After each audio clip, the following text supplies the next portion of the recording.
خدا کی راہ میں کوشش کرو اور کبھی پیچھے مت ہٹو، کیونکہ خدا نے تم سے کوشش مانگی ہے، نتیجہ نہیں۔ ہمیشہ اس وقت بولیں جب آپ کو احساس ہو کہ آپ کے الفاظ جو آپ کہنے جا رہے ہیں آپ کی خاموشی سے زیادہ خوبصورت ہیں۔ یہ بدگمانی بہت بری چیز ہے۔ یہ انسان کو وہ بھی تصور کروا دیتی ہے جو سرے سے ہوتا ہی نہیں۔ رشتوں کی حفاظت محبت اور خلوص سے ہی کی جاتی ہے، نہ کہ بحث بازی سے۔ اور جو رات کی سیاہی سے گزرتا ہے، دن کا اجالا بھی اسی کو ملتا ہے۔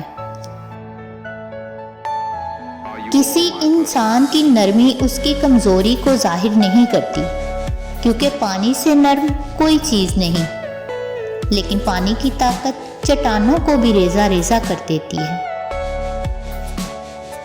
آپ لوگوں کے لیے تب تک خاص ہیں جب تک انہیں آپ کا متبادل نہ ملے۔ کبھی ایسا بھی ہوتا ہے کہ ہم پر آنے والی آزمائش ہمارے لیے ہوتی ہی نہیں، اس کا مقصد ہی دوسروں کی اصل شکل دکھانا ہوتا ہے۔ رشتے مفت نہیں ملتے، مفت تو ہوا بھی نہیں ملتی۔ ایک سانس تب آتا ہے جب ایک سانس چھوڑا جاتا ہے۔ انسان کو بس ایک بار ہی آزمانا چاہیے، پھر جو اس کا رنگ ہوتا ہے وہی اس کا رنگ ہوتا ہے۔ اس کے بعد وہ آپ کو نہیں، آپ خود کو دھوکہ دیتے ہو۔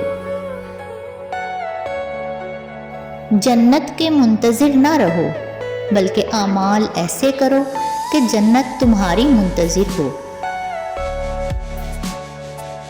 ہم دوست کو چھوڑ دیتے ہیں، بحث کو نہیں چھوڑتے۔ ہم مباحثے جیتنے کی تمنا میں اپنے ساتھی ہار بیٹھتے ہیں۔ ہم اللہ کو کبھی پہلا اور واحد آسرا نہیں مانتے، بلکہ ہمیشہ آخری آسرا سمجھتے ہیں، اور اس لیے ہم بھٹکتے رہتے ہیں۔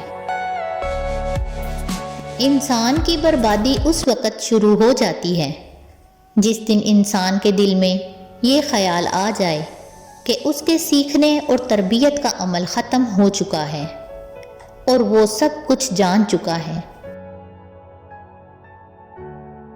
بھوکے کو کھانا چاہیے، کھانوں کی فہرست نہیں۔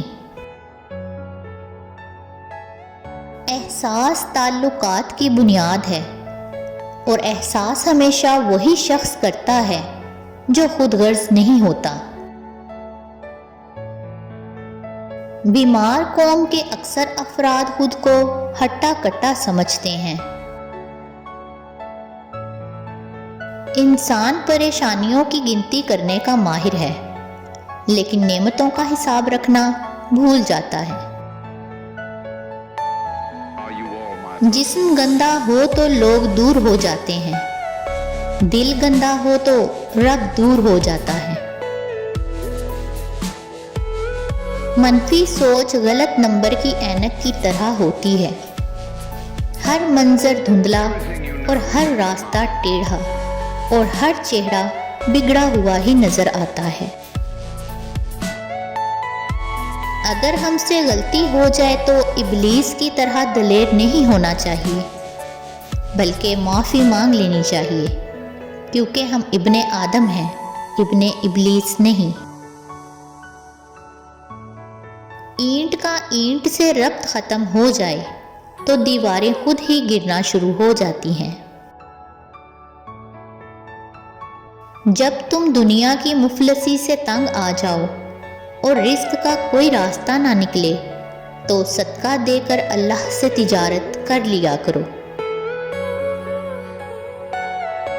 زندگی کی ٹھوکر بڑی نرالی ہے، جب بھی لگتی ہے کسی کی اصلیت دکھا جاتی ہے، لیکن کچھ نہ کچھ سکھا کر ضرور جاتی ہے۔ جس گھاؤ سے لہو نہ نکلے سمجھ لینا وہ کسی اپنے نے دیا ہے۔ خاندانی اقتدار کو قبول کرنے والا معاشرہ غلاموں کی منڈی بن جاتا ہے۔ مخلص شخص تنہا رہ جاتا ہے، اس لیے نہیں کہ کوئی اس کا ساتھ نہیں دیتا، بلکہ اسے اس کا ضمیر اجازت نہیں دیتا کہ وہ منافق اور بے ایمان لوگوں کے ساتھ تعلق رکھے۔ اسلام نے عورت کو قید نہیں کیا، بلکہ ہوس پرستوں کی نظروں سے محفوظ کیا ہے۔ اگر خوش رہنا ہے تو دو چیزیں بھول جاؤ، وہ برا سلوک جو کسی نے تمہارے ساتھ کیا، اور وہ اچھا عمل جو تم نے کسی کے ساتھ کیا۔